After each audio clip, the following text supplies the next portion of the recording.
Madame, Monsieur, bonsoir et bienvenue. Au titre de cette émission, premier titre, le groupe parlementaire PDCI a boycotté donc la cérémonie de clôture de la première session ordinaire à l'Assemblée nationale. C'était sous le regard d'invités de marque, dont le président de l'Assemblée nationale du Congo. Nous reviendrons sur cette information. Ensuite, en second point, nous allons regarder l'actualité de Charles Blé Goudé, président du COJEP, qui s'exprimait face à la diaspora. Décryptage dans un instant. Et nous terminerons cette première partie avec les propos de Mme Nadi Bamba-Gbagbo. Elle était donc à Agou, dans le département d'Adzopé. Elle disait, je cite, « Une seule décision peut éviter le chaos », s'exprimant vis-à-vis parlant au chef de l'État. En seconde partie, nous aurons donc les missions, les raisons d'une mission de la CEDEAO en Côte d'Ivoire. Et pour terminer, M. Jean-Michel Aulas, qui sera là, donc il est le président de la Ligue féminine de football professionnel. Il est à Abidjan, en France. Il est à Abidjan. On parlera donc de son actualité. Merci d'être avec nous. En ce lundi 30 juin 2025, le grand talk démarre maintenant.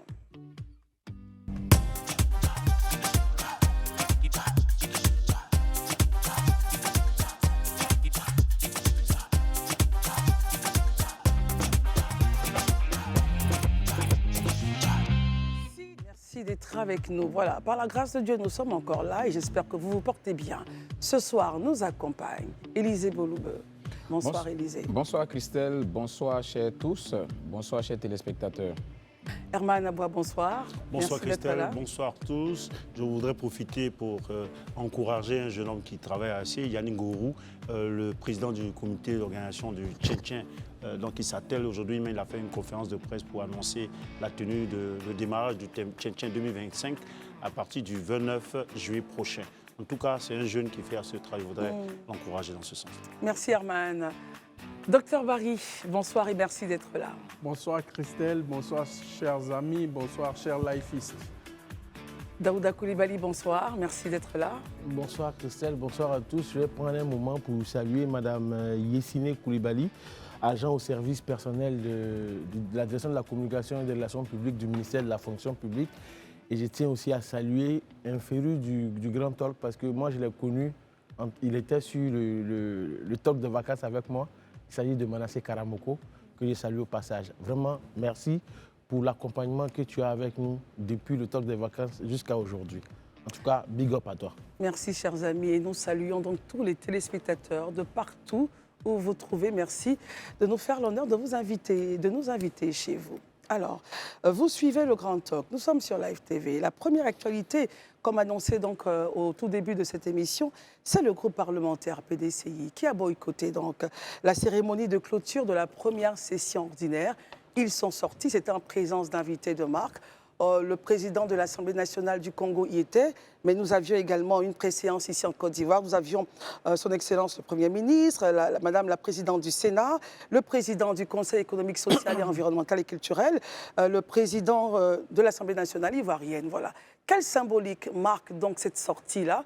Nous commençons avec vous, mais ensuite, messieurs, je vous demanderai d'avoir en même temps un regard ramassé, panoramique, de l'actualité politique, ensuite Charles Blé Goudé et l'intervention de Mme Nadi Bamba-Gbagbo.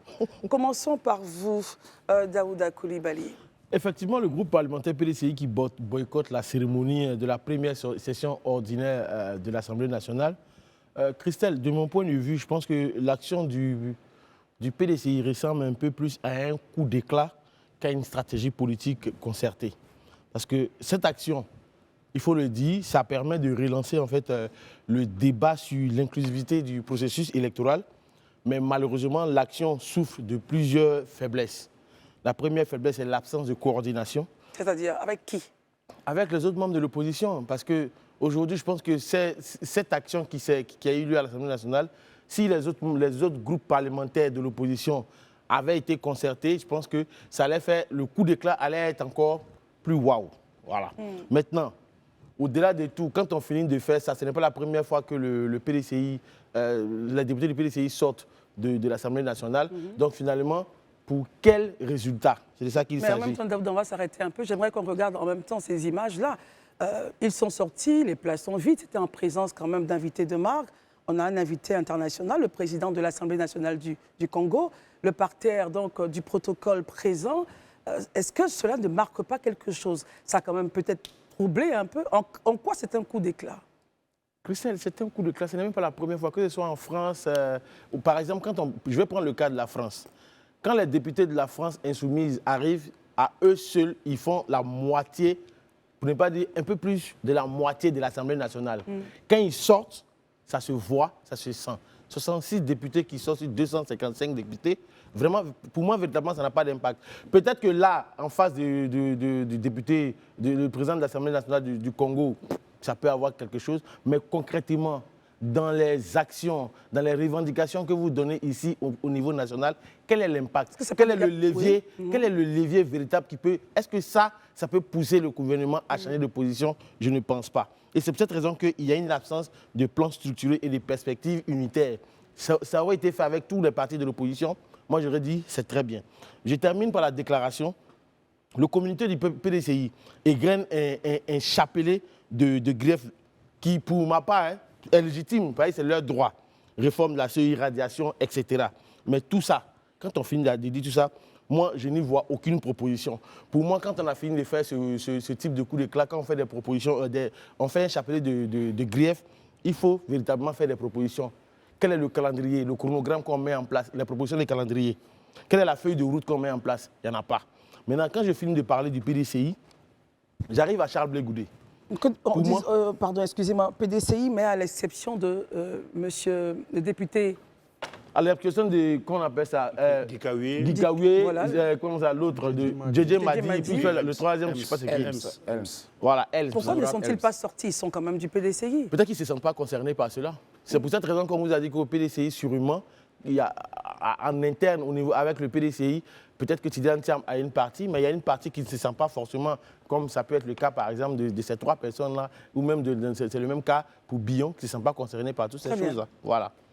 Quand j'ai fini de dire ça, je reviens sur la sortie de Charles Blé Goudé. La sortie de Charles Blé Goudé à Paris, pour moi, s'inscrit dans une stratégie politique bien réfléchie.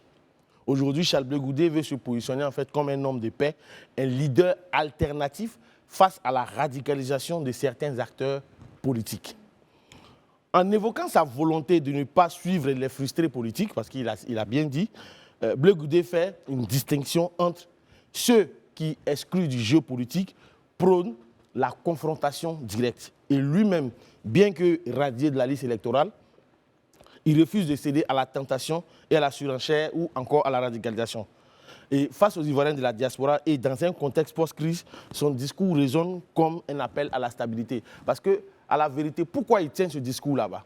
La plupart de ceux qui disent oui, il faut qu'on aille à l'affrontement, il faut qu'on fasse ceci, il faut qu'on se bagarre, il faut qu'on se bagarre, généralement, c'est des gens qui ne vivent pas en Côte d'Ivoire. C'est des gens qui vivent dans l'Hexagone. Or, depuis Charles Blé Goudé est rentré de la haie, nous l'avons reçu ici, il a fait le tour de la Côte d'Ivoire. Il est allé même au nord de la Côte d'Ivoire, où des gens avaient un autre regard sur lui. Il y a des gens qui ne l'aimaient pas, mais il est parti confronter leur regard face à ces personnes-là. Donc aujourd'hui, je pense que son discours est bien dit. Comme là, vous me faites courir pour aller à l'autre point. Le dernier point, c'est la sortie de Mme Nadi Bamba. Gbagbo. Ok, si vous le dites, Nadi Bamba Gbagbo. Christelle, je suis un peu mal à l'aise avec ce sujet, parce que j'aimerais qu'on pose une question qui est claire, qui est précise. Sur quel postulat devons-nous analyser la sortie de Mme Nadi Bamba Gbagbo? C'est-à-dire? Je pose cette question parce que ce n'est pas la première fois que Mme Nadi Bamba Gbagbo fait des sorties. Mais moi, j'aimerais savoir, doit-on la traiter comme une femme politique ou bien on la traite comme l'épouse de l'ex-président de la République de Côte d'Ivoire?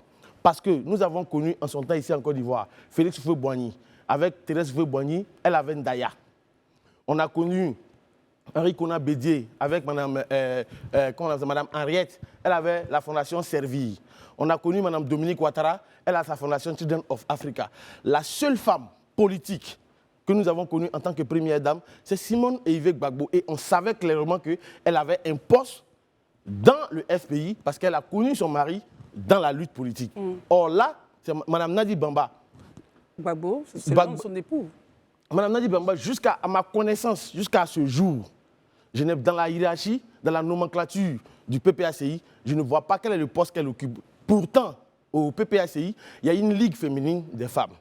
Donc, or, tu sais, on sait tous sur le terrain, Ça se voit partout sur les réseaux sociaux. Dès l'instant qu'on va commenter le sujet de Nadi Baba Gbagbo, ils seront capables de nous dire ici, vous avez manqué de respect à la femme du chef, vous avez manqué de respect à Mme Nadi Baba Gbagbo. Donc, Christelle, souffrez que je ne commande pas la sortie de Mme Nadi Baba Gbagbo.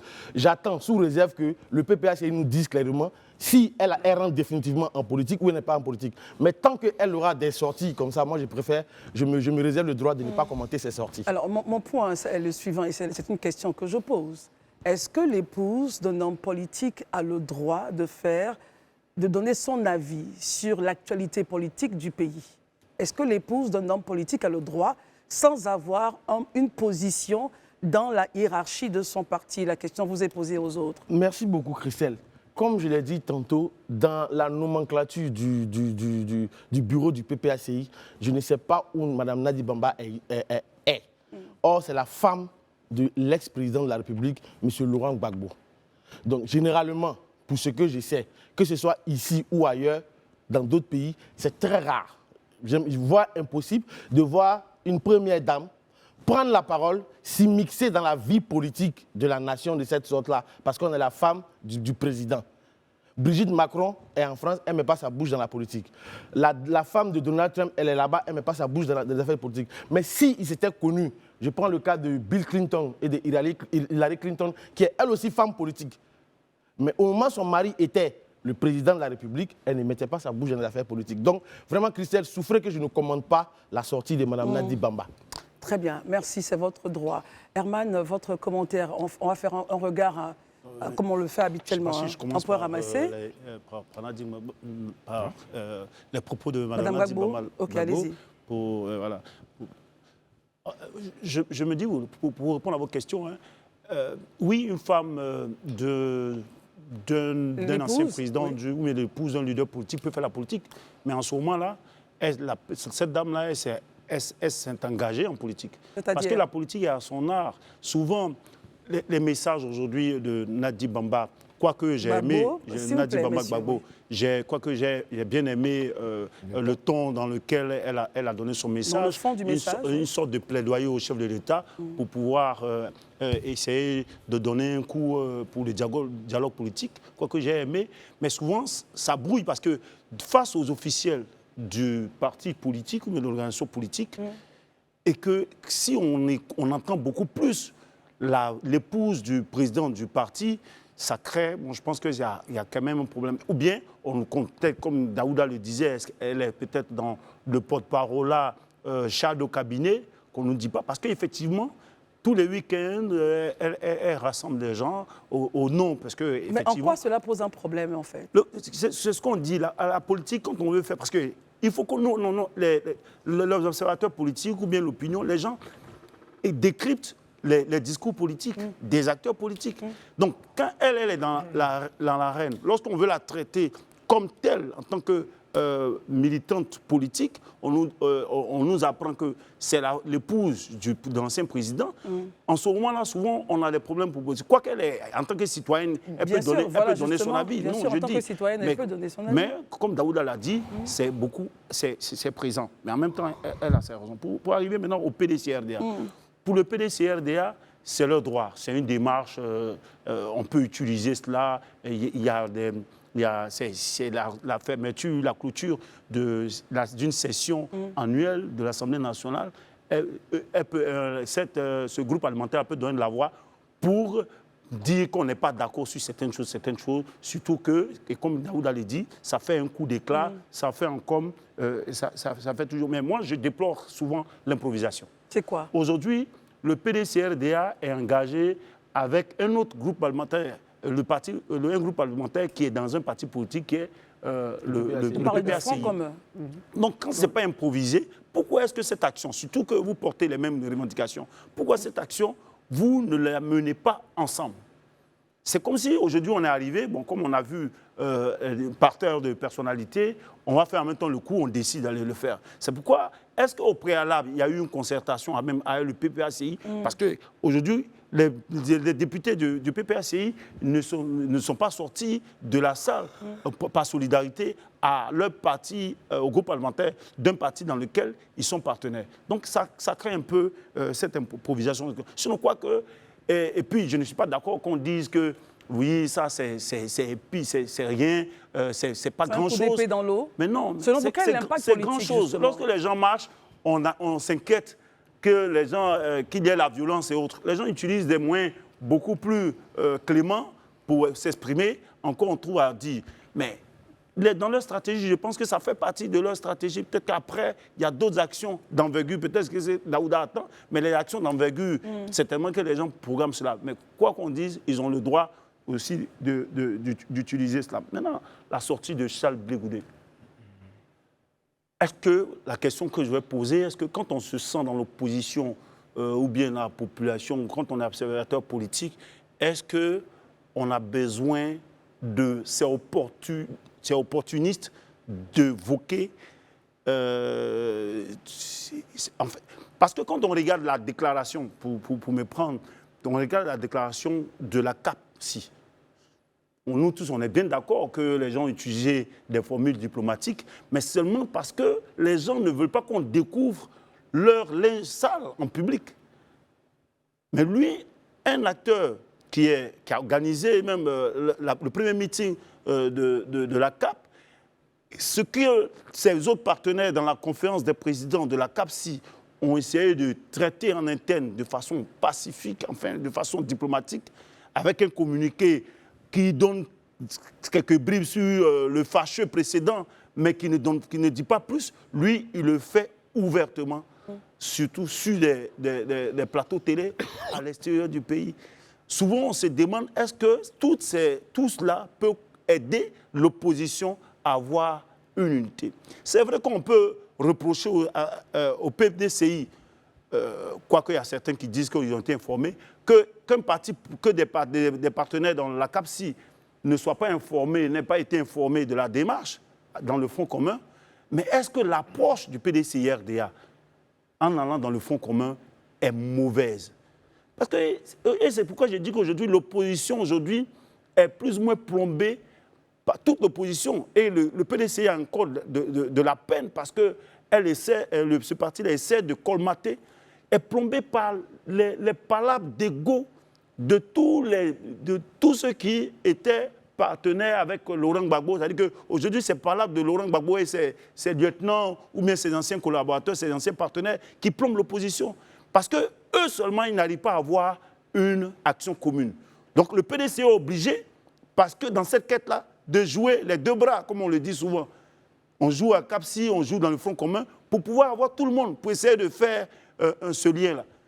Et quand tu regardes, les égos sont tellement endurcis que tu te demandes comment est-ce qu'ils vont y arriver. Mais ils doivent comprendre maintenant que sans une approche globale d'unité, ils ne vont rien pouvoir réussir face, encore une fois, au mastodonte qui est le RHDP. Mais ça, s'ils n'en sont pas conscients, ils vont à la dérive. Et ça, après, ils ne viennent pas dire que Très bien. Et c'est sur tout cela, sur ça que le RHDP en face joue sur ça. Ils savent bien que ceux-là, ils ne vont jamais s'entendre. Vous allez voir même aujourd'hui, on amorce la collecte des parrains. Des parrainages. Eux, ils vont sur la base de quoi? Tu prends même le PPACI, on te dit la collecte des parrainages, ça doit se faire avec la carte d'électeur du candidat. Mais ils n'ont pas de candidat. Ils vont prendre quelle carte d'électeur pour le faire? Très bien. Pour le faire. C'est recevable que lorsqu'il y a la carte d'électeur de celui qu'on doit porter. Donc, toutes ces questions-là, je pense qu'ils prennent trop de risques. Ils prennent trop de risques et puis ça peut créer quand même quelques problèmes. On regarde ce point-là, on regarde le point du dispositif mentionné. Élysée, avec vous, c'est le même schéma. Hein? Donc, la sortie des députés PDCI. Mais avec vous, j'aimerais qu'on regarde l'impact. Au-delà de ce que Daouda a dit, Herman a dit, pensez-vous que politiquement, ça pourra faire jeu de pression pour arriver à ce dialogue politique demandé? Et ensuite, les deux autres actualités, celle de Charles Blé Goudé et de Mme Gbagbo. Nadi. Non, moi, je voudrais déjà, en entame de mes propos, déjà mentionner que c'est le droit du PDCI, des députés du PDCI, qui ne sont pas d'accord face à une situation, de pouvoir le manifester de cette manière en sortant de la salle. Ça, c'est vraiment leur droit. Ça, je pense que c'est important déjà qu'on précise que ce postulat soit posé. Ils sont dans leur droit. Maintenant qu'on finit, voilà, maintenant qu'on finit de dire qu'ils sont dans leur droit, on se pose la question de savoir, au regard du contexte actuel, est-ce que c'est opportun? Moi, je dis non. Parce que s'il est vrai que si l'objectif était d'attirer l'attention des caméras sur une situation fâcheuse qui existe en Côte d'Ivoire, ils ont peut-être atteint l'objectif. Mais le problème, in fine, ils appellent un dialogue. Est-ce que vous pensez qu'une attitude comme ça ouvre les portes du dialogue? Ceux en face, pourquoi ils vont venir discuter avec vous s'ils constatent que vous êtes capable, en présence de personnalités étrangères qui nous rendent visite, en présence de personnalités élevées dans l'État à un certain niveau de responsabilité, sont présents, vous décidez de sortir. Ça veut dire que vous ne regardez même pas le symbole républicain. Vous le faites sur la base d'un ressentiment interne. Bon, pourquoi vous voulez que les gens en face demain ouvrent les portes pour ouvrir le dialogue? Ils estiment si vous trouvez... Non, c'est votre droit. Oui, ils estiment qu'il fallait montrer que le pays était en difficulté. Oui, d'accord. Ils estiment, mais moi je pense, c'est mon point de vue, hein, je pense que ce n'est pas parce qu'ils l'auraient fait que le monde entier aurait eu les regards sur ça. Depuis longtemps, à l'intérieur, à l'international, on voit les plateaux, on voit M. Thiam qui fait des panels à longueur de journée, on voit même les responsables du PDCI qui interviennent dans la presse nationale et internationale. Le monde entier sait. On n'a pas besoin d'un tel schéma. Le monde entier le sait. Maintenant, ça, vous avez un invité de marque, le président de l'Assemblée nationale du Congo, et c'est sa prise de parole, hein, c'est quand il est venu au public prendre sa parole qu'ils sont sortis. Quel symbole? Quel symbolique selon vous? Mais vous, des républicains, moi ça me choque quand ça vient des gens du PDCI qui ont fait 40 ans au pouvoir, qui à longueur de journée disent que c'est eux qui ont bâti le socle étatique de la nation. C'est choquant. C'est pourquoi la dernière fois sur le plateau, je me suis posé la question de savoir, mais où va le PDCI? Le PDCI est en train de muter, franchement. Il faut qu'on ait l'honnêteté de le dire. Le PDCI est en train de muter. Muter, c'est-à-dire mais il sort de ce qui a été son ADN. Il faut qu'on ait le courage de le reconnaître. Mais peut-être qu'eux-mêmes ne s'en rendent pas compte, ceux qui sont en train de faire ça. Mais aujourd'hui, quel message vous donnez à la nation? Vous qui êtes PDCI, j'ai dit et je précise, c'est leur droit. C'est un droit pour eux. Maintenant, j'ai posé la question, est-ce que ce droit, il est opportun de l'exécuter maintenant? Maintenant, regardons un peu le fait que le député Madi ne soit pas parti, Dikawe également, et puis un autre qui n'est pas... le député voilà. Oui, ensuite, les autres partis d'opposition qui font... Mais Christelle, vous savez ce qu'a représenté Didier Madi dans le PDCI au temps d'Houphouët-Boigny? Vous savez, Didier Madi, c'est le secrétaire général du PDCI. Bien sûr. Au temps d'Houphouët-Boigny. C'est quelqu'un qui avait une assise au PDCI. Guikawe, on sait ce qu'il a représenté au PDCI. Au temps d'Houphouët-Boigny et après Houphouët-Boigny, au temps de Bédié. Il était le secrétaire exécutif en chef. C'est des personnalités qui ont la mémoire du parti. Pourquoi elles ne se sont pas levées pour parti? Parce qu'il y a des symboles de la République. Quand on a été à un niveau de responsabilité dans la République, il y a des actes qu'on ne peut pas poser. Même il y a des discours qu'on ne peut pas tenir. Parce que cette fonction qu'on a occupée là nous enjoint d'avoir un droit de réserve. Et c'est ça qui dit qu'on est un homme d'État ou pas. Et ça, franchement, je le dis, entre nous-mêmes encore, une session parlementaire ordinaire, je ne trouverai rien à redire. Mais une situation dans laquelle on a des autorités, des personnalités, des étrangers qui nous rendent visite. Et vous vous comportez comme ça. Mais le manque de respect, là, il n'a pas été fait au président de l'Assemblée nationale, mais il a été fait à votre invité, votre hôte. Le président du Congo qui a pris la parole, qui vient de se mettre, et puis vous êtes levé. L'Assemblée nationale du Congo qui a pris il venait au pupitre, et puis vous avez pris la parole pour battre là. C'est à lui que vous avez manqué du respect. Sortis, voilà. Voilà, vous avez pris la parole, et puis vous êtes sorti là. C'est à lui que vous avez manqué de respect. C'est même pas à M. Adama Bictogo, ni à vos collègues députés, ils sont habitués. Vous avez déjà fait une session ici, vous êtes levé, vous êtes parti. Donc ce n'est pas une surprise pour eux. Mais c'est à lui que vous avez manqué du respect. Et aussi à ces autorités qui sont assises en haut là, tous ces présidents d'institutions, ces personnalités. Christelle, il y a 2 jours de cela ici, j'ai dit, si on n'a pas un minimum de respect vis-à-vis de nos institutions, que nous pouvons incarner, parce que personne ne sait de quoi demain sera fait. Vous qui êtes ici aujourd'hui, qui êtes parti politique dans l'opposition, demain vous pouvez incarner cette République-là, être à ces places-là. Accepteriez-vous que pendant que vous avez une prise de parole, ou bien vous avez un invité ici, que le groupe parlementaire qui est en face de vous se lève et parte? Très bien. Quand on pose un acte, il faut toujours se dire, si c'était à moi qu'on faisait, comment je réagirais? Ça, c'est déjà ce que je vais dire concernant le PDCI. Le dernier point? On revient sur le point de Nadi Bamba. Oui, Gbagbo. Voilà, Mme Gbagbo. Nadi Bamba Gbagbo.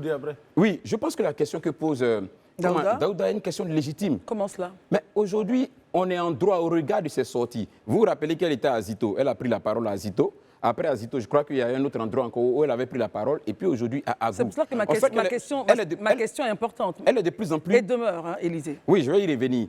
On sent qu'elle est de plus en plus présente sur la scène politique. De ce que je sais, peut-être que le PPACI a actualisé son organigramme, je ne sais pas. C'est-à-dire? Mais de l'organigramme du PPACI que je sais, Mme Nadi Bamba Gbagbo n'y figure nulle part. À moins que peut-être je n'ai pas la dernière mouture de l'organigramme. Donc elle n'a pas le droit de réagir sur les points. C'est ce que je suis en train de te dire. Très bien, allez-y. Elle réagit sur la situation nationale. Elle a même plus de prise de parole que même des membres influents de l'organigramme du PPACI. Dites-moi combien de meetings a fait M. Thiédié. Dites-moi combien de meetings a fait, comment dirais-je, Hubert Oulaye. Dites-moi combien de meetings a fait. Mais attendez, eux, c'est les premiers responsables du parti. Et elle, quand elle vient intervenir, ce n'est pas juste pour dire on a une fête des femmes. Donc, on va dire, une fête des mères, voilà, on va dire vraiment aux mères, soyez courageuses, merci pour votre résilience, on va vous accompagner. Mais on vient dire, on va parler de la vie politique. Le président Ouattara, ce que vous faites là, ce n'est pas normal, c'est à vous que aujourd'hui, là, vous devez faire en sorte que le pays soit stable et tout ça. La dernière fois, elle est venue encore. Vous vous moquez de M. Laurent Gbagbo, mais c'est vous qui avez créé ça, M. Laurent Gbagbo, donc c'est vous qui devez avoir honte et tout ça. Chaque fois, des prises de parole, que même ceux qui sont dans l'organigramme, juste en bas de son époux, n'ont même pas encore pris de parole à ce niveau-là. N'a-t-elle pas le droit de le faire? C'est la question que je pose. C'est là que je rejoins maintenant Herman tout à l'heure quand il parlait. Et Daouda aussi. Vous savez, elle a le droit, mais il faut qu'on lui donne un statut. Elle a le droit d'avoir une opinion sur la question politique au niveau national. Maintenant, prendre la parole de façon publique sur les questions politiques. À ce niveau de responsabilité-là, ça enjoint de vous que vous ayez une certaine responsabilité. Moi, je parle de la politique sur le plateau parce que je suis journaliste. Mon travail me donne le droit de pouvoir décrypter l'actualité nationale dont je peux parler. Mais quelqu'un ne va pas venir à une tribune pareille, réunir tout le monde et autres, et puis parler de la vie politique, donner son point de vue, dire ce qu'il a dit, si tu n'as pas une responsabilité. Et en plus, sur des manifestations qui parfois sont organisées même par le parti. Donc, il y a nécessité qu'on nous éclaire. Quelle est sa position, sa situation dans l'organigramme du parti? C'est important qu'on le sache.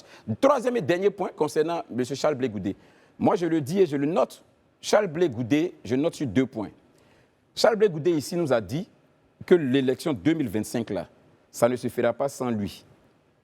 Qu'il soit candidat ou pas, mais ça ne se fera pas sans lui. Mais je constate aujourd'hui qu'il a totalement raison. Comment cela? Mais Charles Blé Goudé alimente l'actualité politique, qu'on le veut oui ou non. Ça fait près de 2 semaines, Charles Blé Goudé en Europe. Tout le monde parle de lui. Charles Blé Goudé à Abidjan. Il n'est pas à Abidjan, il est en Europe. Tout le monde en parle. Depuis le week-end, allez voir sur tous les forats. Depuis le week-end, sur tous les forats. Mais on parle quand même des autres hommes politiques. C'est lui qui fait l'actualité. Je n'ai pas dit qu'on ne parle pas des autres. Je dis ça fait deux semaines, M. Charles Blé Goudé en Europe. Christelle, nous, on suit l'actualité. Notre rôle, c'est de décrypter l'actualité. Bien sûr. Depuis ce week-end-là, il n'y a pas un acteur politique qui a été aussi présent dans la sphère médiatique que Charles Blé Goudé. Ça n'existe pas. Vous ouvrez tous les forums, il est dessus. Donc, moi, je dis, son histoire de la 2025 ne se verra pas sans moi là. Je me rends compte qu'il est vraiment sur ce cheminement-là. Parce que même quand il n'est pas sur la liste électorale, il fait parler. Dans le fond maintenant de son texte. Dans le fond du discours, il est resté cohérent. C'est le deuxième point sur lequel il voulait parler. Blé Goudé dit, et il insiste sur ce fait-là. Pour lui, il n'y a aucune autre alternative pour apaiser la tension, pour régler les questions qui peuvent être des questions fâcheuses en Côte d'Ivoire que par le dialogue. C'est ce qu'il a embouché depuis le début jusqu'à ce jour. Il reste cohérent et on est totalement d'avis avec lui. On est totalement d'avis avec lui. Vouloir dresser, vouloir barricader, ce n'est pas évident qu'on y arrive. Et c'est pourquoi il a dit, lui, ne marchera pas avec les frustrés politiques. Et il a dit une chose fondamentale sur laquelle je termine. Il a dit, il y a des gens qui se nourrissent de la crise et il y a des gens qui vivent la crise. Et effectivement, il y a des gens qui se nourrissent de la crise et ils sont même d'ailleurs plus nombreux que ceux-là qui se nourrissent de la crise, qui sont d'ailleurs plus nombreux que ceux qui vivent la crise, qui sommes nous, qui sommes les victimes généralement. Très bien. Merci beaucoup, Élisée.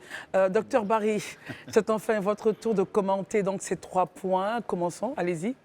Mais écoutez, s'agissant de la sortie des députés du groupe parlementaire PDCI, je dirais que c'est la 2e fois, ce n'est pas la première fois. Est-ce que c'est de droit? Oui, c'est de droit, mes prédécesseurs l'ont rappelé. Est-ce que c'était opportun? C'est largement discutable, surtout au niveau du timing. Là, je rejoins Élisée, parce que si c'est le président Adama Bictogo qui parlait, qu'il se levait pour sortir, c'est entre Ivoiriens. C'est le président de l'Assemblée nationale. C'est vrai, c'est une institution. Il faut respecter l'institution en tant que parti républicain. Mais je dis que ça aurait été un peu plus compréhensible. Mais là, c'est l'invité d'honneur, le président de l'Assemblée nationale du Congo qui s'exprime. Et sortir à ce moment-là, c'est quand même un peu dommage. Quel impact, selon vous, justement, sur la vie politique ou l'actualité politique? Est-ce qu'avec ce moyen de pression entre griffes, on arrivera à ce dialogue politique demandé? Je doute fort. Déjà, au niveau de l'Assemblée nationale, est-ce que la sortie des députés du PDCI a empêché la session de se poursuivre? La question, c'est non. La session a continué. Donc, ça en dit long déjà sur l'impact. Mais c'est une revendication qui est à leur disposition, qu'ils ont décidé d'activer Après, on peut ne pas être d'accord comme moi, je ne suis pas d'accord sur le timing, mais l'initiative, c'est de droit. Donc, ils peuvent se comporter ainsi. Mais au-delà du droit, il y a le principe républicain, il y a ce qui est symbolique. Ce qui est symbolique, ce qui aurait été préférable, c'est de sortir au moment où un responsable ivoirien à la National prend la parole, voilà, selon un responsable national pour lui dire qu'on n'est pas d'accord avec vous. Donc, on décide de sortir. Mais là, c'est l'invité d'honneur. C'est un peu dérangeant. Maintenant, revenant au point de Charles Blé Goudé, devant la diaspora je pense que ivoirienne à Paris. depuis son retour de la CPI, Oui. il est dans la même dynamique. Il a appelé au dialogue. Mais il y a une chose que j'ai retenue de ses interventions, notamment sur la chaîne cryptée France 24. Oui. Il a dit clairement que la décision du PDCI de s'allier au PPACI n'avait pas été discutée. Au sein de la CAPCI. Au sein de la CAPCI, ça n'a pas été discuté. Lui, il n'était pas au courant. Il a appris comme tout le monde. Donc là, à ce niveau, lui n'a pas fait de discours. Mais justement, le diplomatique. point d'Herman, c'était que ce genre d'information ne devait pas sortir. Réaction? Venir. Les autres ont décidé d'avoir une posture de diplomate. Mais chacun apprécie selon les conséquences qu'il subit. Lui, Charles Blé Goudé, peut-être qu'il subit ça comme une trahison. Donc, il décide de prendre la parole. Est-ce que ça fragilise la CAPCI? Je pense que la CAPCI, pour moi, est déjà fragilisée. Ça, au moins, c'est clair. Maintenant, est-ce qu'il aurait dû se garder de tenir ce discours? Je ne peux pas trop épiloguer dessus parce que je ne sais pas ce qu'il a subi. Mais une chose est claire, il n'a jamais fait en langue de bois. En langue de bois, il a toujours dit clairement ce qu'il pense. C'est cela. Maintenant, revenant à Madame Gbagbo, née Nadi Bamba, dans l'ensemble, ce qu'elle dit dans le fond, oui. C'est quand même responsable. Elle a un ton posé. Elle fait un peu plus dans la doléance vis-à-vis du chef de l'État, Monsieur le Président Alassane Ouattara. C'est déjà à saluer parce que le discours est modéré. Maintenant, comme ils l'ont dit dans le parti politique, si la femme du chef qui n'a pas de statut dans le parti s'exprime. Quand vous dites statut, ça veut dire qu'elle n'a pas de positionnement, c'est ça? Moi, en tout cas, dans l'organigramme. J'ai vu l'organigramme du PPACI. Oui. Je n'ai jamais vu son nom à une quelconque responsabilité. Ça, c'est un. Deuxièmement, sa figure va éclipser la présidente des femmes. Et même Comment au cela? niveau du bureau exécutif, il y a d'éminentes personnalités féminines au sein du PPACI. Mais la femme du chef, quand elle prend la parole, elle éclipse tout ce beau monde-là. La présidente de la Ligue des femmes du PPACI, personnellement, je ne la connais même, je ne me souviens même pas de son nom en fait. Elle est là, elle est bien sûre. Je sais, Elle a j'ai été, suivi l'élection, mais l'élection l'a suivi. je ne me souviens plus de son nom.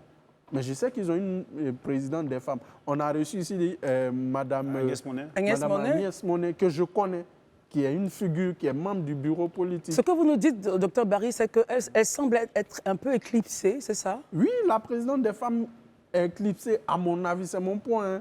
Surtout que Mme Nadi Bamba, par exemple, a déjà fait un meeting à Zito. Là, c'est dans le cadre de la fête des mères. Ça peut se comprendre. Elle est venue, c'est la femme du président Gbagbo, elle prend la parole. Mais je dis que quand c'est répétitif, ça éclipse la figure des collaborateurs. Généralement, ce n'est pas propre au PPACI. Dans les partis politiques, quand la femme du chef prend trop de place, si elle n'a pas de statut, les autres collaborateurs dans la vie du parti peuvent se sentir lésés, peuvent se sentir marginalisés. Donc, il est préférable, si elle a un statut, ou bien entre griffes, peut-être que c'est le plan B, on ne sait jamais. Ils ont dit qu'ils n'avaient pas de plan B. Non, mais je dis qu'en politique, les politiques ne disent jamais tout ce qu'ils font. Ça peut être une stratégie même pour la mettre en avant. On ne sait jamais parce qu'avant, elle ne parlait pas. Mais depuis quelques mois, on remarque ses prises de parole. Elle se prononce sur les questions politiques. Elle fait des meetings, elle fait des campagnes. Quand le président était, je crois, à Gagnoa, elle avait fait une marche dans la ville de Gagnoa avec... Le président Gbagbo? Oui, le président Gbagbo, bien sûr, à Mama. Elle avait organisé une marche sportive avec des jeunes. Tout ça, c'est une forme de marketing politique. Donc peut-être qu'en sourdine, c'est le plan B que le PPACI, parce que les partis politiques ont toujours des cartes illisibles, qu'ils vont sortir à la dernière minute. Ah, je joue ma carte ma carte B, mon plan B du moins. Donc, c'est peut-être une possibilité de mon point de vue, quoi. Très bien. Alors, messieurs, il nous reste 5 minutes. Essayons de se partager chacun 1 minute, s'il vous plaît. Commençons par vous, Daouda. Bon, très rapidement, j'aimerais revenir sur un point qu'a évoqué Élisée, qui est très important à mes yeux, parce que je suis sûr, peut-être que les gens se disent que Charles Blé Goudé, il parle à l'emporte-pièce, mais non, je ne pense pas qu'il parle à l'emporte-pièce. Parce que sa première prise de parole à France 24, lorsqu'il dit que la signature de convention entre le PDCI et le PPACI n'a pas été informé, je pense qu'il a mesuré, il connaît les tenants et les aboutissants. Ça, c'est la première des choses. Et la deuxième des choses... Est-ce que ça ne fragilise pas encore davantage? Barry l'a déjà dit, la CAPSI est déjà fragilisée depuis très longtemps. Parce qu'à la vérité, 25 partis politiques qui ont du mal à mobiliser, franchement, je parlais ici de micro-partis, c'est vrai que ça a énervé certains, mais à la vérité, pourquoi le PDCI a préféré laisser les 24 micro-partis pour pouvoir aller avec le PPACI? Parce qu'ils savent qu'à la vérité, ça ne pèse pas grand-chose. Très bien, allons-y. Maintenant, je pense qu'aujourd'hui, Charles Blé Goudé a atteint son objectif. Parce que quand il parle de frustrés politiques, moi, je ne sais pas pourquoi les gens s'énervent. Je ne sais pas. Parce que depuis des années qu'il est venu, il a dit « Je ne suis pas dans le dégagisme. S'associer, pour chasser quelqu'un, je ne suis pas dedans. » Parce qu'à la vérité, je veux qu'il y ait une vision. Quand la polémique a commencé, moi, la première des choses que j'ai fait, j'ai commencé à suivre toutes les interventions de Charles Blé Goudé. J'ai suivi son intervention sur France 24. Après, j'ai suivi son interview avec Théophile Kouamouo, que nous avons reçu ici. Et après, je suis allé suivre la rencontre avec sa rencontre avec les gens de la diaspora. Oui. Mais il était dans une logique claire.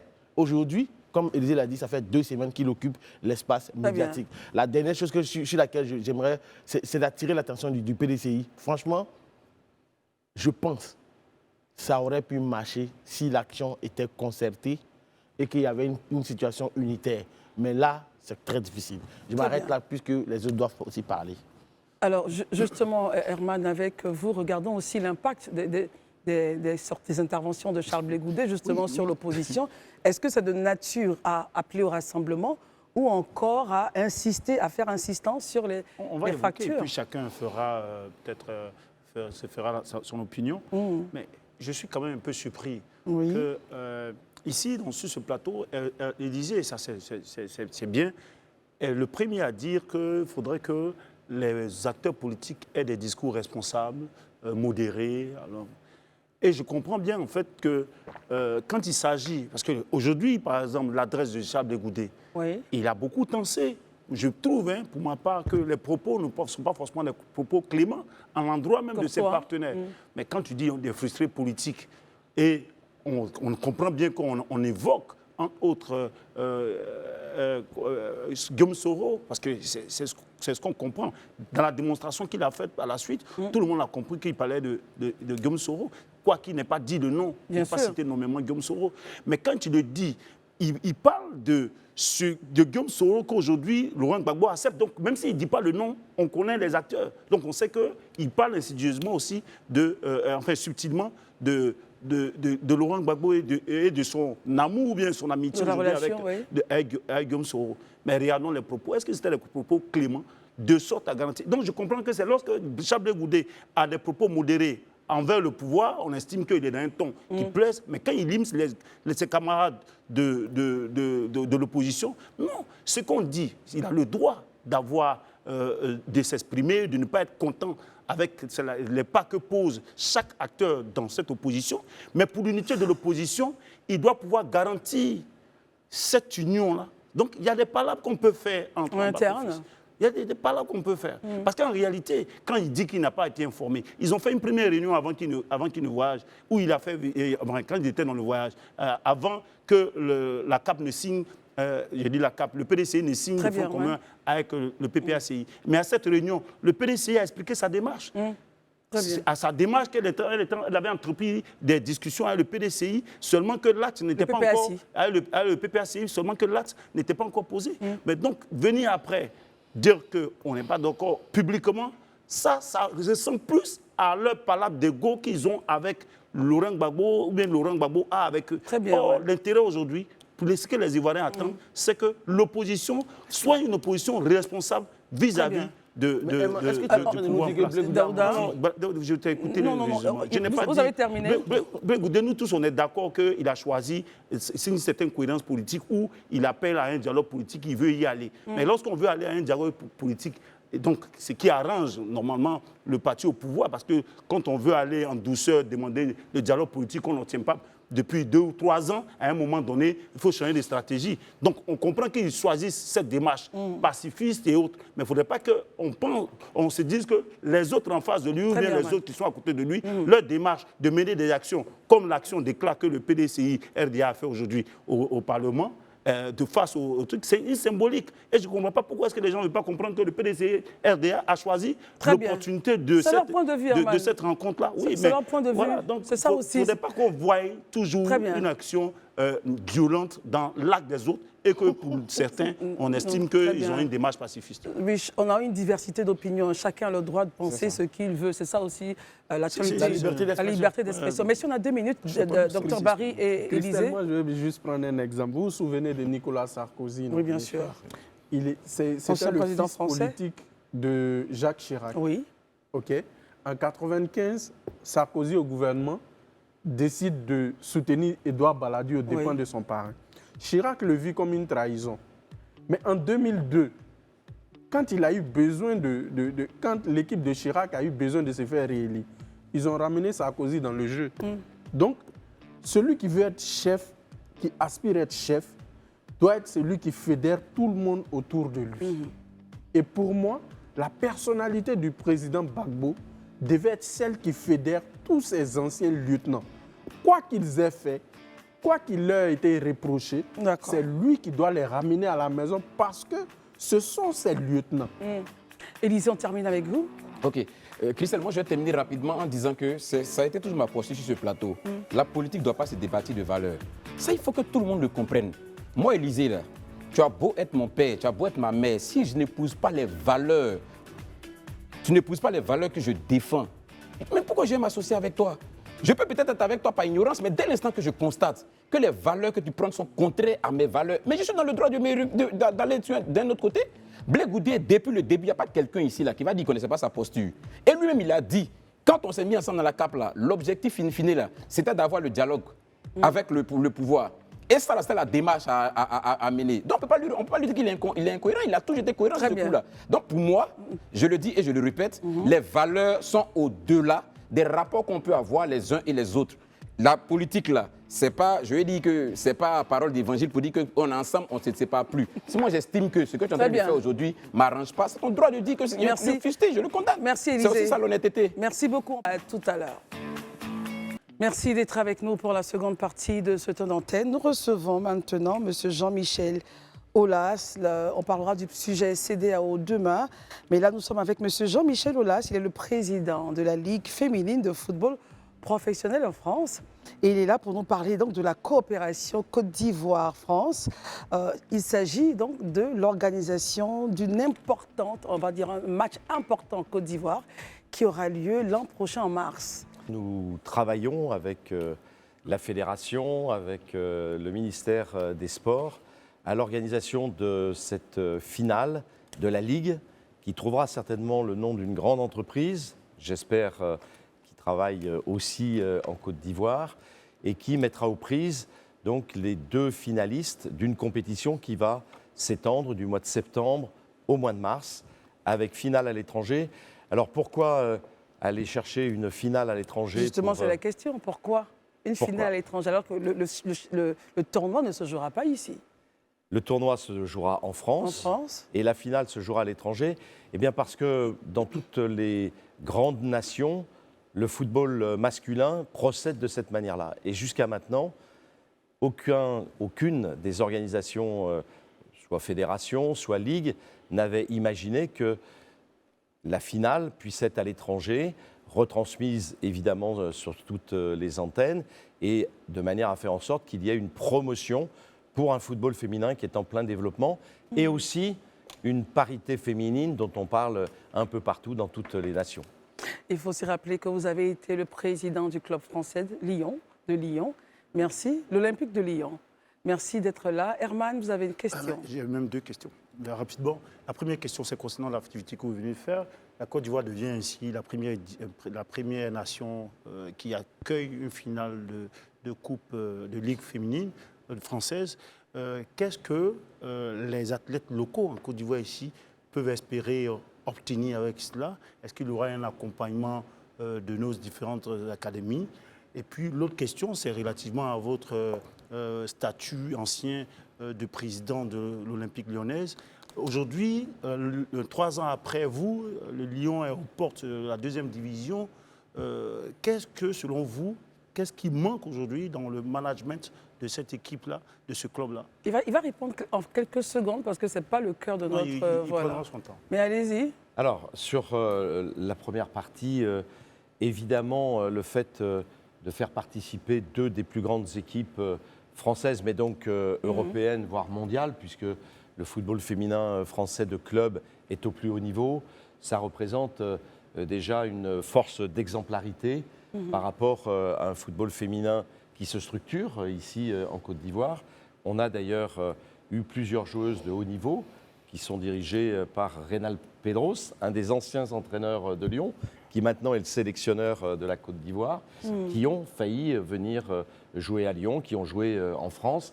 Et donc, il y a d'une part la question de démontrer qu'il est possible d'attirer un certain nombre de gens intéressés par le football féminin, mais aussi de servir d'exemple pour faire en sorte que ce football féminin qui se développe partout dans le monde et dans toutes les grandes nations, eh bien, puisse sur le continent africain servir d'une forme d'exemplarité. Donc voilà. Alors peut-être voulez-vous que je réponde après à d'autres questions sur l'OL? Oui, allons-y, on va en profiter sur l'OL. Alors l'OL, effectivement, actuellement, l'OL subit un certain nombre de sanctions administratives de la Ligue professionnelle et prochainement de la Fédération, puisqu'il y a un appel qui a été formulé vers la Fédération. Et depuis effectivement 3 ans, il y a eu un certain nombre de difficultés économiques, pas toujours comprises par les supporters, qui sont des supporters d'un foot de territoire, alors que la tendance actuelle, par un certain nombre d'investisseurs américains, est d'avoir des approches multi-clubs, avec un club à Botafogo au Brésil, un club en Belgique à Molenbeek, un club partiel en Angleterre à Crystal Palace. Et donc, il y a, je pense, un problème d'identité qui se pose au niveau des supporters et donc déjà de crédibilité. Et puis après, bon, ce sont des sujets financiers qui font que le propriétaire aujourd'hui de Lyon s'est beaucoup endetté pour pouvoir acquérir ce club qui était l'un des premiers clubs européens. On a joué la demi-finale de Champions League l'année d'avant, juste à la fin du Covid. Nous avons perdu contre le Bayern, qui a d'ailleurs gagné la compétition tout de suite après. Et donc, face au PSG, exactement. Vous avez une culture footballistique parfaite. Ils sont très donc voilà, donc il y a eu des erreurs. Et aujourd'hui, les contrôles internes de la Ligue ont sanctionné pour la 2e fois le club. Donc il faut, dans les jours qui viennent, trouver une solution. Et en tant que supporter, premier supporter de Lyon, quand on a resté 37 ans, on est parti de la 2e division pour arriver au plus haut niveau. On a gagné beaucoup de choses. On a joué la Coupe d'Europe 24 années consécutives. Et donc voilà, donc c'est une forme de tristesse. Et on fait tout, officiellement et partout où c'est possible, pour trouver une solution. L'appel sera dans une dizaine de jours. Et on espère tous que l'Olympique Lyonnais va retrouver la 1re division avec peut-être d'autres partenaires. Très bien, merci beaucoup. Revenons maintenant au cœur de notre sujet, qui est donc la finale de la coupe féminine de France, initiée en Côte d'Ivoire, qui va se faire en Côte d'Ivoire du moins. Monsieur Aulas, ma question est la suivante. Est-ce que, à la faveur de cette finale, il est prévu une coopération entre la Ligue féminine française et la Ligue féminine ivoirienne? Si oui, quelles doivent être les conditionnalités de cette coopération? Alors déjà, vous voyez, nous venons avec une délégation qui est constituée d'une part de dirigeants, d'autre part de gens opérationnels pour organiser la plus belle des manifestations. Nous essayons, au travers de cette finale, de faire en sorte aussi de voir quelles sont les orientations. Et la France a pris en matière de football féminin des orientations extrêmement dynamiques au niveau, bien sûr, de la professionnalisation. On est l'une des premières ligues européennes et avec l'envie de devenir la première, mais aussi avec une politique pour développer le football féminin amateur. Et puis enfin, pour avoir une équipe de France qui réussisse à gagner un grand trophée. On démarre... Telle la Coupe du Monde. Telle la Coupe du Monde. On démarre la semaine prochaine le championnat d'Europe qui se déroule en Suisse. Premier match, France contre l'Angleterre, qui est tenante du titre de champion d'Europe. Donc voilà. Donc il y a évidemment des axes de réflexion. On a beaucoup travaillé, beaucoup réfléchi et demain, toute la journée encore avec la fédération pour essayer d'apporter un certain nombre de nos idées. Montrer aussi que dans un continent africain qui se développe beaucoup, une Côte d'Ivoire qui sert de locomotive dans un certain nombre, je dirais, d'évolutions, eh bien, on ne peut pas avoir un football féminin qui soit à la traîne. Donc la coopération, évidemment, que l'on va étudier, que l'on va travailler, doit porter sur tous ces aspects, des choses que nous mettons en place depuis 3 ans, depuis que j'ai quitté cet Olympique lyonnais. Vous le savez, l'Olympique lyonnais avait une des meilleures équipes françaises et européennes en matière féminine. Eh bien, on essaye de transposer ça sur le plan de la fédération et sur le plan de la ligue professionnelle. Donc, on va travailler tout ceci avec nos amis de la fédération et de la ligue professionnelle. Docteur Barry. Merci Christelle. Je voudrais d'abord saluer M. Aulas. Pour nous, passionnés de foot, c'est l'un des plus grands dirigeants sportifs que moi j'ai connu. Voilà, avec Lyon, la grande époque, les joueurs africains Mamadou Diarra, Michael Essien, Kader. Bon, je ne peux pas tous les citer, mais je veux dire que c'est un grand monsieur du football français et du football mondial.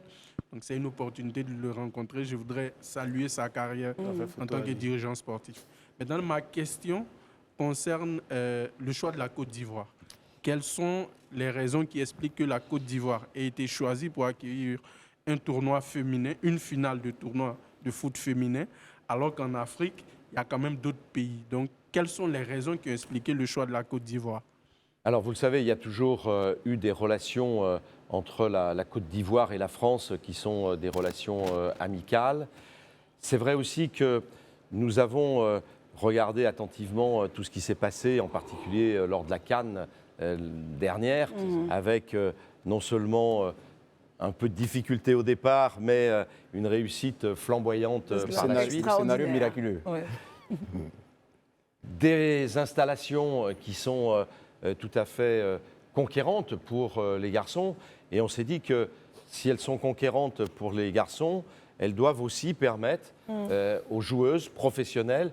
Et il y a de moins en moins de différence entre le football masculin et le football féminin eh bien d'avoir le meilleur en termes d'organisation, en termes aussi de passion. Et c'est vrai que quand on voit la force, l'engouement, la passion que la Côte d'Ivoire développe pour le football, on s'est dit que ça pouvait être une solution intéressante. Il y avait aussi, les journalistes nous l'ont demandé cet après-midi, d'autres possibilités, mais on a fait en sorte de travailler. On travaille encore demain et j'espère qu'à la fin de la journée demain, on pourra confirmer cette belle initiative, parce que ce que nous avons vu aujourd'hui nous montre que non seulement il y a une volonté de faire progresser le football féminin. J'ai un de mes anciens entraîneurs, Reynal Pedros, qui est sélectionneur National de Côte d'Ivoire, de Côte d'Ivoire féminine, ça. Que je connais donc très bien.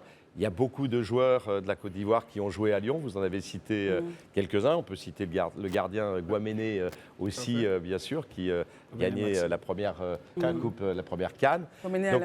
Donc voilà, donc il y a un ensemble. Et puis je dirais, parce que je suis avant tout un entrepreneur, je me suis dit qu'il y avait probablement, du côté du dynamisme économique de la Côte d'Ivoire, un accompagnement à trouver sur le plan des entreprises, puisque cette Coupe de la Ligue aura un émeur, un nom, et donc on va, avec la relation qui s'est créée, mettre en place des relations qui permettront d'avoir un émeur et donc des relations économiques tout à fait d'actualité. Daouda? Monsieur Oula, c'est la différence des autres. Moi, je ne m'y connais pas grand-chose en football. Donc, je vais aller sur des chiffres. Ce partenariat avec la Côte d'Ivoire, il va coûter combien et qui sort le portefeuille? Alors, écoutez, pour le moment, le partenariat n'est pas fixé, puisque demain, nous rentrons dans le détail du cahier des charges qui va aboutir. On va se mettre, je l'espère, d'accord sur un ensemble d'éléments réciproques. Mais ceci étant, moi personnellement, d'une part, je ne suis pas habilité à vous en parler, et puis il n'est pas arrêté définitivement, puisque c'est demain que nous rentrons dans le détail du cahier des charges, dans le détail aussi de ce que va pouvoir rapporter en termes d'audience cette finale. On a des demandes des chaînes de télévision françaises, donc le match sera télévisé. J'espère qu'il y aura aussi évidemment des chaînes de télévision de la Côte d'Ivoire qui seront présentes. Et donc il y a tout un ensemble économique. Mais bon, vous le savez, avant d'être président de club, j'étais un entrepreneur. Je suis venu d'ailleurs il y a quelques années pour parler numérique ici en Côte d'Ivoire. Et je sais, moi, que dans le domaine du numérique, vous avez sur le plan de la qualité aussi beaucoup d'étudiants et d'ingénieurs qui sont très doués. Donc une pleine confiance dans cette collaboration. Et d'infrastructures aussi. Je pense que, alors les infrastructures, on les a visitées cet après-midi. Justement, on en parlera juste après la relance de Daouda. Je veux dire, techniquement, en attendant qu'on puisse rentrer dans le fond du dossier, nous, on va suivre ça de près. Pour nous qui ne maîtrisons pas trop le foot, mais qui aimons critiquer le foot. Voilà, mais on aime critiquer le foot par contre.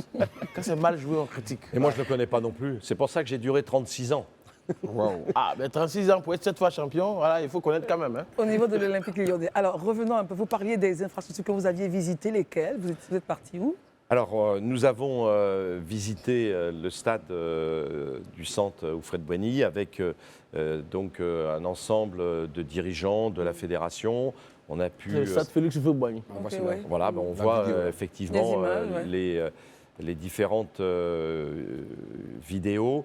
Et surtout, on s'est assuré que, et ça a été très frappant, que l'entretien était un entretien de grande qualité, que cela soit sur la pelouse, qui est exceptionnelle, que cela soit sur l'hospitalité. On a vu que 500 places de VVIP, comme disent la FIFA, sur le plus haut niveau d'hospitalité, tout comme les salons particuliers, les vestiaires avec de la cryothérapie, enfin, véritablement des installations de très haut niveau qui sont entretenues et qui permettent d'avoir pour nos joueuses professionnelles qui sont de très haut niveau, eh bien une envie d'être sur ce terrain et de pouvoir jouer cette finale. Mais moi, je vous conseillerais plutôt d'aller jouer au stade de Boaké.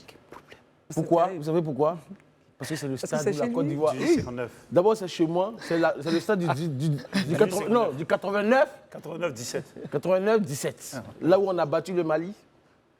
2 fois en fait de période. Allez-y là-bas. Vous n'allez rien rater. Alors donc c'est Abidjan seulement que vous avez visité, vous n'avez pas visité les stades de l'intérieur? Non, il y a eu au préalable un certain nombre d'échanges pour regarder les configurations, les tailles, évidemment, et puis aussi sur le plan de l'hospitalité, le fait de pouvoir loger à proximité, bien sûr, les équipes, l'encadrement, et de faire en sorte que ça soit une réussite et que cette finale, ce sera une première grande finale féminine en dehors de France, et bien que ça soit une réussite. Et il nous paraissait que ce qui nous était présenté par les spécialistes qui connaissent semblait être de ce côté-là. Non, on ne connaît rien au foot, mais en matière de logistique, on connaît. Alors, la Côte d'Ivoire qui accueille donc cette grande finale, évidemment, sera sous les feux des projecteurs. Vous en parliez, mais on n'a pas développé. Alors, ce sera donc un parterre de chaînes au niveau mondial qui vont retransmettre cet événement. Mais est-ce que cela va attirer également des visages, des grands noms qui viendront assister à cette finale en Côte d'Ivoire? Alors déjà, vous savez, la France, en matière de joueuses professionnelles, accueille énormément de très grandes joueuses, le top. Bon, il y a les joueuses françaises, mais il y a les joueuses étrangères. Il y a des Espagnols qui sont championnes du monde. Il y a la capitaine de l'équipe des USA qui est championne olympique. Il y a toute une série de joueuses véritablement de grande qualité et qui vont attirer au travers, bien sûr, des télévisions et de tout ce qui va être fait en termes de promotion en avant, bien sûr un regard de connaisseurs, mais aussi de gens qui ont envie de connaître. Parce que ce qui fait la croissance, et la croissance dans le football féminin est bien supérieure à la croissance traditionnelle du football, eh bien c'est cette innovation, c'est le fait aussi qu'on considère de manière tout à fait reconnue maintenant que le football féminin est technique, il est aussi de qualité réelle. Et puisque vous ne connaissez pas en détail le football féminin, je vous citerai une statistique qui va vous intéresser. Savez-vous pourquoi, dans le football féminin, on joue en temps effectif plus longtemps que dans le football masculin? Elle joue jusqu'à quel âge, par exemple? Elle joue... Là, on a joué contre le Brésil la semaine dernière et Martha, la capitaine, a 42 ans. Si, Martha. Alors que dans le football masculin, évidemment, Très souvent, 42 c'est rare de voir des... Peut-être pour des Mais je vais gardiens de revenir but. quand même à ma question parce qu'elle est intéressante, vous allez voir. Alors, le temps effectif de jeu du football féminin est supérieur à celui du football masculin pour deux raisons Oui, essentielles. allez-y. D'une part, il n'y a pas de contestation vis-à-vis des arbitres. Et deuxièmement, parce qu'il n'y a pas d'amplification de blessures ou de Faut pas fausses exprès, blessures. voilà. Voilà. Donc, ben, ça aussi, ça fait partie des choses qu'il faut mettre en valeur. Elles sont sincères dans le jeu, en fait. Je savais que ça allait vous J'ai une intéresser. dernière question. Il y a une dernière Et chose. aussi, vous avez bien non, un volet non, artistique. non, s'il Parce que vous le plaît. football féminin est aussi artistique. Hein. On va terminer, hein. Il aura le dernier mot. Non, mais rapidement. Oui. En fait, moi, je souhaiterais que vous reveniez en Côte d'Ivoire du 4 au 27 juillet, Qu'est-ce qu'il y a? bientôt, parce qu'il y a une compétition de football féminin qu'on appelle Musso Foot. Ça se joue au centre coréen. Ok. C'est les petits poteaux, là. Les Maracana Zone, là. Franchement, ce football-là, je le regarde pas, quoi. C'est très beau.